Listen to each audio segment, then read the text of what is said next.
One, two, three. All right. Sorry for that. Hello. What's going on, YouTube? Gabmus here, and welcome to the 13th episode of the Tech Pills Weekly live stream. Of course, something had to go wrong. I had the wrong microphone selected, so there's that. All right, so let's jump to the first news of today, and it's a big one. GNOME 3.36 is out, and of course, it's already available on Arch Linux. And fun fact about that, GNOME 3.36 was available on Arch 3 days prior to the actual official release, and I thought that was kind of funny. That was actually there's a pretty simple explanation for that. The GNOME people actually tagged the 3.36 version ahead of the release day, so whoever maintains the Arch package probably just decided to push the update when the tagged version was available. So it was pretty funny. It's the first time in history that Arch has a package with a negative lag from the actual official release. But anyway, the 3.36 release for GNOME is actually a pretty great one, and I've been playing around with it myself, and I can tell you the improvements are very visible. So first off, there is a dedicated pre-installed extension app in GNOME, and it's actually shipped as part of GNOME itself, so that's pretty great. Now if you just want to install some extensions and manage them, you don't have to install the Twix app, and you have a dedicated app for managing extensions, which does make sense, and it took a lot longer than it should have to land in GNOME, to be honest, but that's still a very welcome feature. We also have a do not disturb mode. So when you go to your notification panel, you can just toggle do not disturb mode and you will not receive any more notifications. This was already available as an extension. I think it was from the Pop! OS guys, but it's now part of GNOME itself. So that's pretty great. And of course, this is one of those features that you don't realize you need until you actually do. And mostly if you like doing presentations and stuff, or sharing your screen like I am, the do not disturb toggle is actually very useful.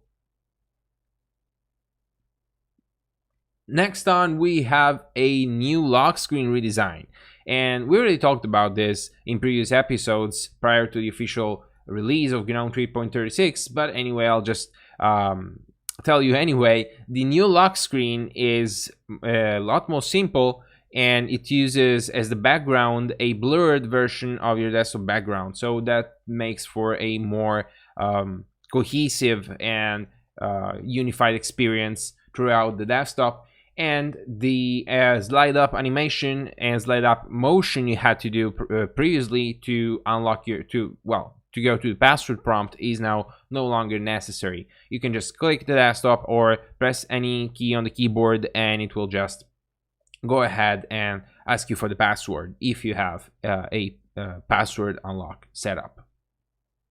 There's also new features. Speaking of logins and passwords, there's now password peeking. So in every password entry throughout the system, you now have a little eye icon on the side, and you can press it to reveal what you're writing. So this feature is actually called password peeking. So it's very useful when we're already used to finding it or similar features on other operating systems, other toolkits. So it's nice that GNOME finally implemented it as well.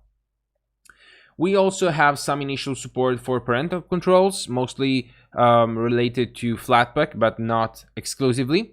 You can limit a limited account, a restricted account from installing Flatpak applications, which can again be useful in case, in a scenario where your main source of apps is Flatpak, like a restricted system or a system used for a kid. Of course, if you're setting up your system for your kid, you won't give him or her any root privileges. So of course, if there's Flatpak in the system, they could still install apps from the Flatpak, from various Flatpak repos like FlatHub you can find out there. And with these new parental control settings, you can restrict that as well. And probably there's more to come with that. I suspect this is just like an initial implementation of something bigger that's going to come soon to GNOME.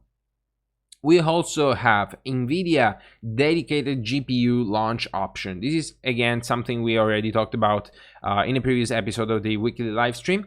What this means is that if you have a laptop with with NVIDIA Optimus setup, so you have two GPUs, the integrated Intel, usually Intel 1, and a dedicated NVIDIA GPU, you can now you should be able now to just right-click on an application and launch it using the NVIDIA GPU, which is a very convenient option. And I mean, if you just want to launch games, you can just right-click on Steam and run with your NVIDIA graphics card. So that's very handy, and definitely something that your normal typical user can make a lot of use of without having to use some more advanced solutions like Optimus Manager or NVIDIA X-Run. We have some more improvements to the GNOME apps. The GNOME Clocks app has been redesigned and it's been made responsive using the libhandy library. And there were lots of contributions from the guys over at Purism, from the team working on the Librem 5, so that now the Clocks app is a lot more polished, and in my opinion it's also a lot more usable. And the fact that you can shrink it to basically a tall and narrow window, making it smaller and making it just not be as intrusive as the previous version on the desktop, is very useful. And also, if you set something like an alarm or a timer, it keeps working even if you close the app window, so that's great. We also have some improvements in Epiphany or GNOME Web 3.36, and these improvements mostly have to do with the fact that you can now display PDFs right from the browser using pdf.js, the famous library from the guys over at Mozilla. And there were also improvements with dark themes and more with this new release. Probably the biggest thing, the most noticeable thing, improvement from the previous version of GNOME is now the great performance improvements they got, and those are mostly related to the improvements done to the Matter window manager. And I think that we have to thank Canonical, at least partly, for that. Since they switched to GNOME, there's been a lot more and more work going into Matter and GNOME Shell in general to improve performance, which is one of the worst things that in GNOME Shell these days. But with GNOME 3.36, the performance should be a lot better, animations should be smoother, and the overall experience should just be, overall more pleasant. There's also been a little GNOME Shell redesign, so for the actual shell itself, making it more usable and more functional. So we now have a more clear weather indicator in the notifications panel, as well as the system tray has been slightly redesigned, removing those three big icons that allowed you to go to settings, lock, and power off or reboot. Now you still have settings, lock, and power off, but these are just shown as list items in comparison to those big round buttons that you had in previous versions. And you can also now suspend your system just with a couple of clicks, instead of the previous versions of GNOME Shell, where you had to either long press the power off button or hold the alt button or the alt key to suspend your system. That wasn't intuitive, that wasn't discoverable, and it's great to see this changed. It's also great to know, and I just want to make a point here, that this new version of GNOME 3.36 will be used in the upcoming Ubuntu 20.04 LTS. So Ubuntu traditionally has always lagged behind with software releases, and seeing the latest version of GNOME with all of these improvements landing in the next LTS is truly something great. Of course, this doesn't come without any problems, as every major software update does. We have some extensions breakage. Most notably, Dash2Dock and GS Connect are broken as of right now.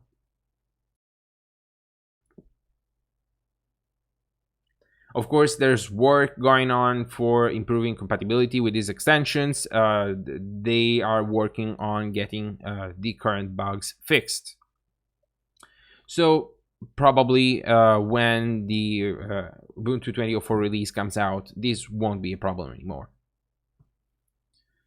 Alright, so let's move on to the next news of today. Systemd Homed is now upstream, and we already talked about that again, but it already, of course, it recently landed in Arch Linux.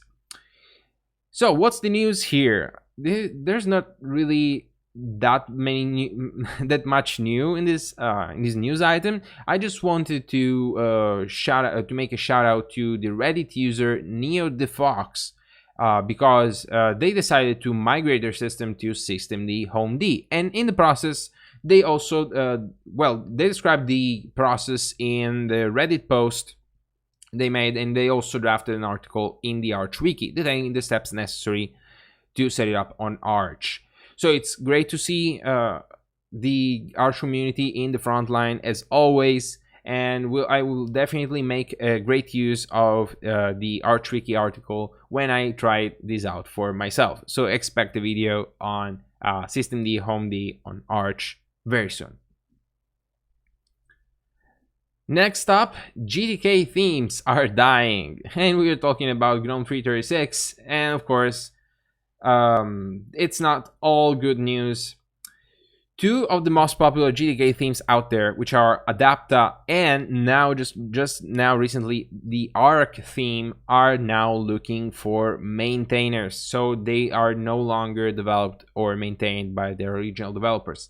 And I mean, it's sad to see these long-standing projects basically abandoned, but it's also kind of understandable. Maintaining a GTK theme is hard work, and GTK theming in particular is practically a hack anyway. So with GNOME 3.36, things aren't going any better, because this just brings out more compatibility issues and all the sorts of stuff that we are already accustomed to seeing. I don't know, I just think that maybe it's time for a fresh start. As an example of something that of a theme that's actually going pretty strong, I want to mention the Yaru theme by Ubuntu. The Yaru theme is still going strong, and in fact, it's very actively developed. And I think the reason why they aren't struggling, or it doesn't appear that they are struggling anyway, is because their theme is tightly based on Adwaita, which is the default theme for GNOME. So maybe it's time for a new wave of themes based on newer versions of Adwaita. I think that could be an option. Also, possibly we will just have to endure up to the point when GTK 4 is released, because apparently one of the pinpoints of GTK 4 is improving the theming support, allowing for possibly more themes to emerge. In the meantime, I've been using the Adwaita Dark theme for a while, so it's the default theme again, the dark variant. And I gotta tell you, it's way ahead of what Adwaita used to be. And at this point, I think it's probably the best theme you can use in GTK now, aside from any compatibility issues. So, let's get to chat. Archie Bach says Matcha and Quagir themes, which are based on Arc, are pretty good. Yeah, I've seen both, and why they are not really to my taste, because I think they're just too out there, you know. But they are definitely great themes, and as you said, they're based on Arc, and this is kind of a problem, because usually with these theme, I don't know if I should say fork, because they are kind of forks, but not really, because they are completely different but still dependent on the original theme. So let's just call it a derivative. So with these derivative themes, what happens is that they usually leave the heavy lifting to the original theme developer, and that makes a lot of sense, because these derivative theme developers can just focus on what they want the theme to look like without having to worry about compatibility or all of the weird stuff that comes with GTK3 theming. So this is of course also a problem for derivative themes if the derivative developers don't want to take the burden themselves to keep maintaining the base theme. I don't know how long these derivatives are gonna stand. So I hope that someone picks up the project and these themes go forward. Even if I don't personally use them, I find great value in customization in Linux, because it's one of the best things that we do in the Linux desktop, customization. But of course, that takes some effort, and also, most importantly, that takes some people's work to do. So let's hope that these themes find a way to move forward. So, moving on to the next topic. Lots of GNOME today, and we're still talking about GNOME, because what if I told you that you could do tiling window management on GNOME? Well, it's not so far-fetched. There have been countless, well, not countless, but there have been some attempts to bring in tiling window management to GNOME. And the most notable projects are Material Shell, Gtile, and Shelltile, which have tried to do tiling in GNOME. These are GNOME extensions, but I've tried all of them because I don't despise the idea of a tiling desktop having like all of the GNOME goodness. But they never really worked that well, because some had bugs, others like Material Shell just had a different vision of what GNOME Shell should have been, so they just changed the whole GNOME experience altogether. So that not really what I'm looking for. But anyway, the idea here is that it'd be great to have all of the nice features, animations, integrations with online accounts, extensions that you have in GNOME, but with the convenience and the productivity advantages of a tiling window manager. And that's what the guys over at Pop! OS are thinking as well, apparently. There's this new extension developed by the Pop! OS developers, which, if you don't know, is a Linux distribution based on Ubuntu and focused on more advanced, more up-to-date hardware, and optimized for high power workloads like workstations, gaming, and development. So the guys over at Pop! OS are actually developing a new extension called Pop Shell, and or just Shell, really.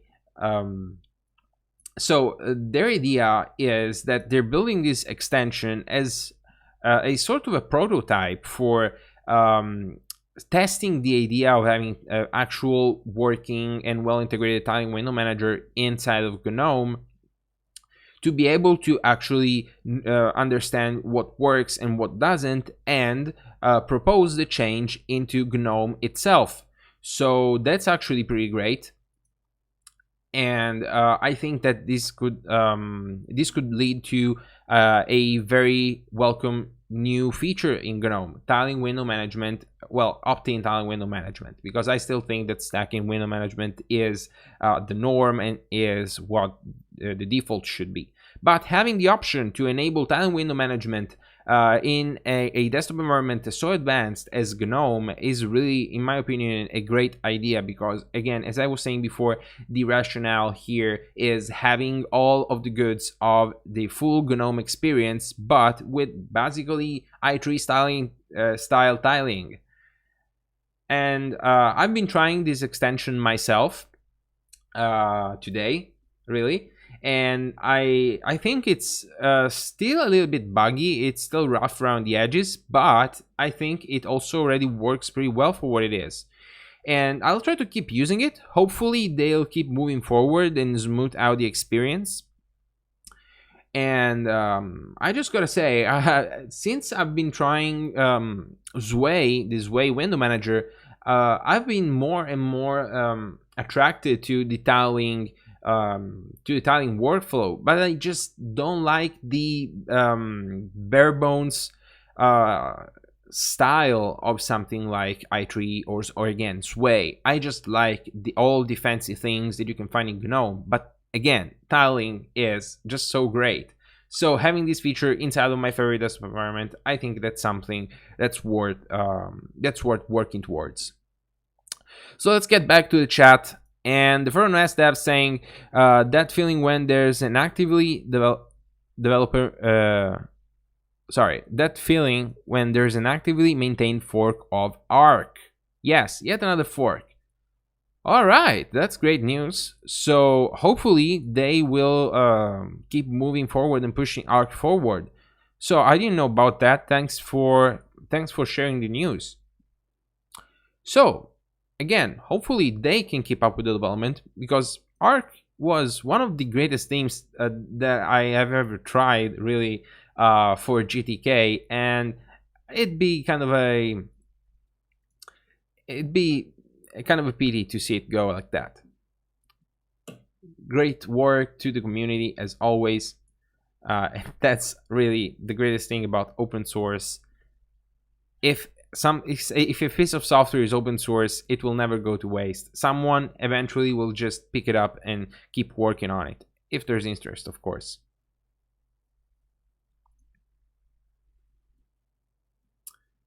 All right, moving on to the next news for today. So there was recently one of those big open source conferences, and I'm talking about FOSDEM. So in this year's FOSDEM, a developer, Matthias, I can't find your last name, sorry. Okay, I'll just go for you by your handle. Zimions with an X. Sorry for that. Actually found out something that most people would give for granted, but apparently he and many other people in the community didn't. The issue here is that developers apparently don't like to spend time writing metadata or reading through the upstream spec. So what am I talking about here? when you write an application for the Linux desktop, one of the things that you don't really need to, but you should do, is write some metadata for it, just to make it look good in those software stores like Plasma Discover and GNOME Software. And that, of course, is great for just letting people know what they're installing and making the whole software store experience better. And the spec for these metadata, including the name, a brief description, some screenshots, is actually called the upstream spec. And again, the issue here is that apparently developers don't like to spend time writing this metadata or reading through the very detailed documentation that the upstream spec provides. And as a developer that have gone through this myself, I can tell you that's actually pretty true. Writing metadata isn't fun at all, and besides, since you have to follow the spec kind of closely, it's not always that easy. It's easy to make metadata that's not compliant to the spec, so that's also not good. And the solution here is to automate this process, and that's what this developer actually did. And he details the process of creating this new tool that I'm going to tell you about in his blog post. And what he says is that he tried to resist the urge to just write a simple C command line tool, and instead he decided to make something, well, more modern in a way. He built a very simple and intuitive web app to build the metadata XML file and all the things around it automatically by just filling out a simple web form and answering two very simple questions. So that's actually a really great idea. And let me give you some more details about this. So it's just a really very simple form that you just have to fill out with the details on your application. And one of the nice features is that the form fields also have automatic validation, so that you don't have to just go through the same process again and again every time to correct the errors that you've made along the way. It just tells you right onto the form itself. And other features that this little tool called Upstream Meta Info Creator also has is that it can produce .desktop launchers for GUI applications, which is also not very difficult. It's also very convenient, and it can also create some Meson snippets to help developers integrate these metadata information files into their project using the Meson build system. And really, what this tool means to me is that it just means that it's a demonstration of the fact that the Linux application ecosystem is just a lot more mature, and it's getting more and more mature and ready for a bigger market. That's just what I think, because this kind of polish and quality of life features and tools that you can find are really typically found in a very mature ecosystem. And I think that we're definitely getting there with Linux desktop apps and with the standardization of technologies also across desktop environments and toolkits, which is also really great to see. And if you think about it, even if we still have some differences and some very strong opinions on things, we are moving to fewer standards. So instead of having to develop like 1,000 different packages for all the distributions and package managers that are out there, what most developers do these days is they just decide to distribute their apps as either Flatpaks or snaps. And I am one of those developers, and I just love the experience of developing Flatpak apps, because I can just have the control that I want and not have to worry about all the compatibility issues and stuff like that. there are some people like Snap who prefer Snap, or other systems like AppImage. And while I don't really like, well, they're not bad, but I don't prefer them over Flatpak. I still respect their choice, because it's a wise choice to target a universal packaging system instead of a traditional one. And along with the standardization of packaging, there's also, as I explained here, a very evident standardization of metadata and information and experience. So the upstream spec is really an example towards the tightening of the ecosystem, because if I go out there on GNOME Software, Plasma Discover, or just on the Flatpak website, or on the new Manjaro Software Discovery website, I can see the applications, their icons, their names, not like their package names, but their actual names. I can see some screenshots. They are usually well curated, and I mean, it's just a more pleasant and more coherent and cohesive experience. So let's jump to the chat. Archie Box says, did you see the article saying that Windows 10 is supposedly more secure than Linux? Tris Titus made a video about it. Yeah, I've actually seen the articles, but I just decided not to cover this article on this live stream, because I just think it's a non-news. But since you are asking about it, so again, it's really simple. It's a non-news. There was this security firm or analytics firm. I don't know what exactly they do, but they ranked basically the different operating system, different software products by their software vendor and number of vulnerabilities that have been discovered in the past 2 years or something. And while some data is actually probably right, I mean, they showed some data about Microsoft and Apple and other Oracle also, and the number of security vulnerabilities that have been found in their systems, and also a number that represented the number of software, I guess it was an average number of security vulnerabilities per software product. But the weird thing about that article, and the thing that's really actually pretty embarrassing, is that in the article they listed Linux as a software vendor, and they I don't know, they just put some numbers out there for the number of security vulnerabilities discovered, and it's not clear if those vulnerabilities have been found in either the Linux kernel or some tooling around Linux kernel or some other unrelated Linux projects.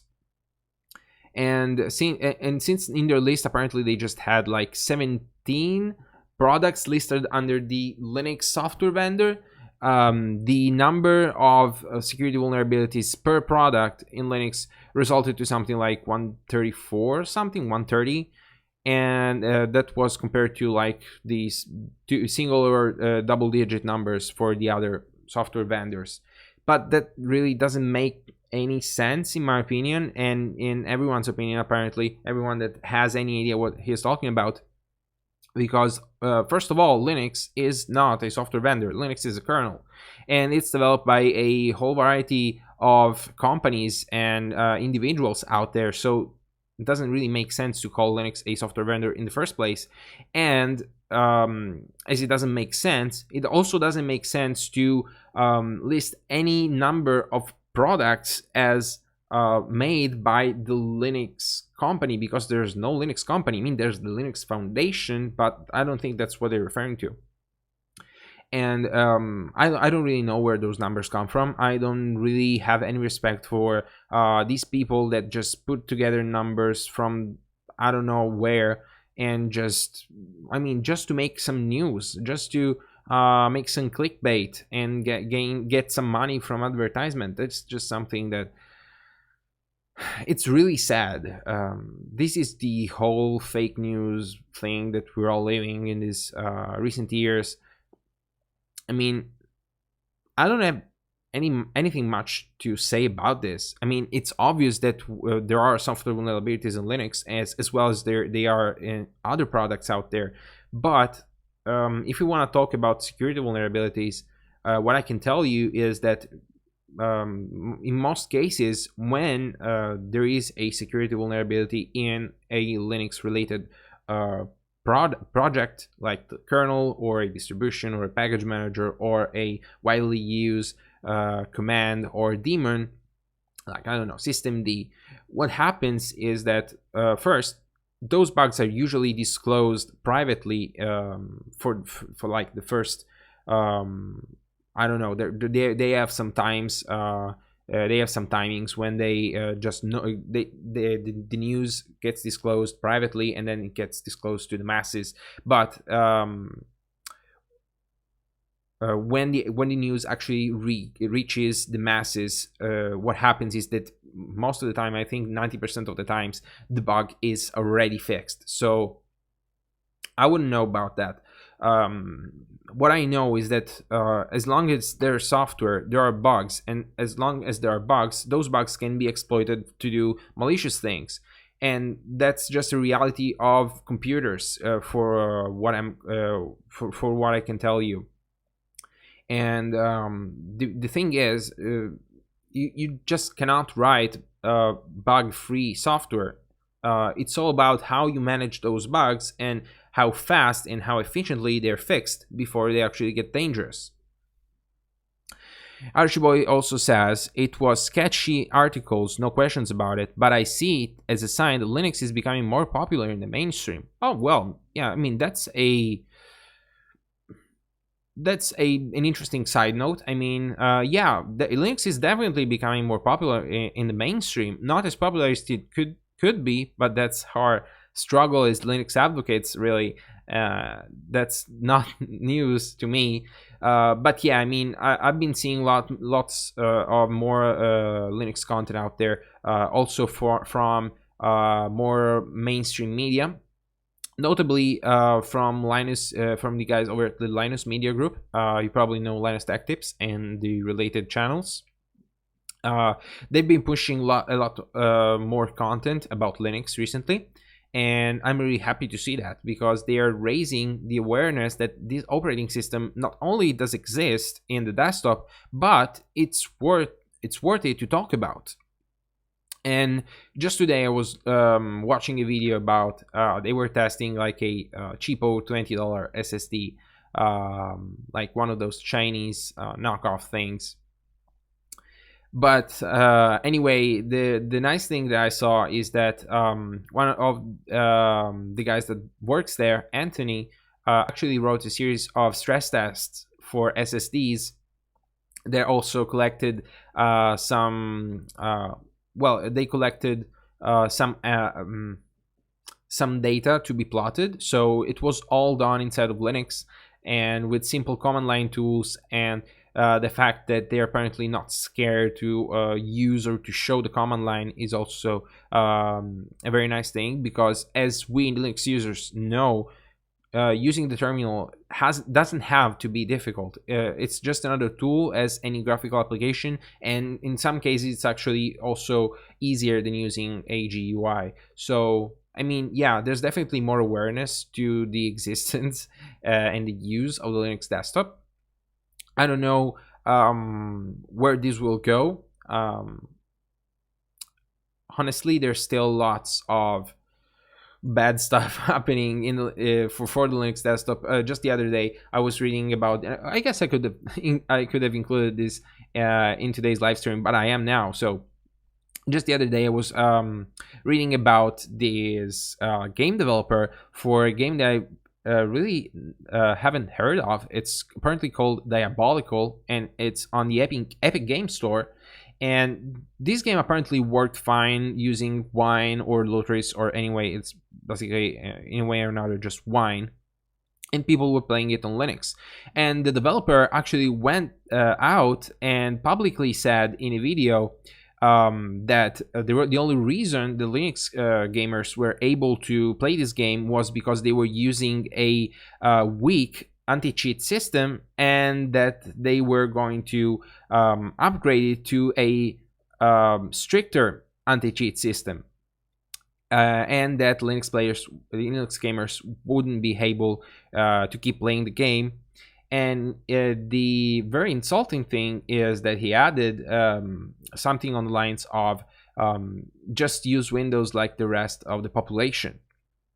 And I don't know, these things, they don't really have the same effect on me as they used to. I used to get really frustrated and angry about these things, but these days it just makes me laugh, because it doesn't really make any sense today to say something like that. First of all, Microsoft Windows, Apple Mac OS, they are closed platforms. Android as well.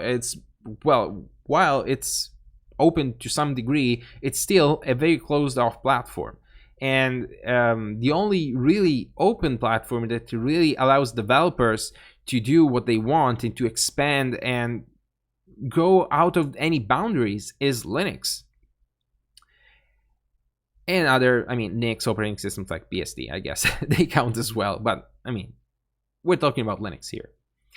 And just telling people to adapt to the rest of the sheeple out there and just be part of the quote-unquote normies out there, it's just dumb. You can't tell someone that their choice of operating system is wrong, because it just depends on what you're doing. If you know that Linux is better for what you're doing, we'll just use Linux. And I don't think you will stop using Linux because of some half-assed asset flip game, just because the developer doesn't want to support a growing and actually open and free platform. That's just dumb. Anyway, that's what goes through my mind whenever I hear something like this. I just have a laugh, because at the end of the day, they're being left out, and at the end of the day, I won't be buying their games, I won't be playing their games, because I just don't care. If it doesn't run on Linux, I don't care. It's like if you have, I don't know, I guess if you have a Game Boy and you want to play a Sonic game, you're gonna buy a, whatever it's called, you're gonna buy a Game Gear or something. Okay, I made a bad example here. Let's say you have a Switch, okay, and you want to play a PlayStation exclusive game. You're not gonna curse your Switch and just sell it to buy a PlayStation. You either buy the PlayStation alongside your Switch, or you just don't play the game because you're not interested. That's my rationale behind this. The whole thing about Linux desktop growing, it's always growing, but I think there's still too much ignorance out there, and at the end of the day, I don't think that enough people care to start a movement. At the end of the day, what we're really fighting for here is the control of the niche of computer geeks, the people that build computers instead of buying consoles to game, those kind of people. But anyway, guys, I think this is gonna wrap it up for today's episode. Thank you very much for watching. Thank you for joining in the chat. And so thank you for watching, everyone. Remember to press the thumbs up button if you like this video. Subscribe to the channel if you want more. Join the Tech Pills community on Telegram or Discord. You can find the QR codes. I always go. Okay. You can find the QR codes over here, or you can go to techpills.technology/community. Again, guys, thank you very much for watching, and I'll be seeing you in the next one.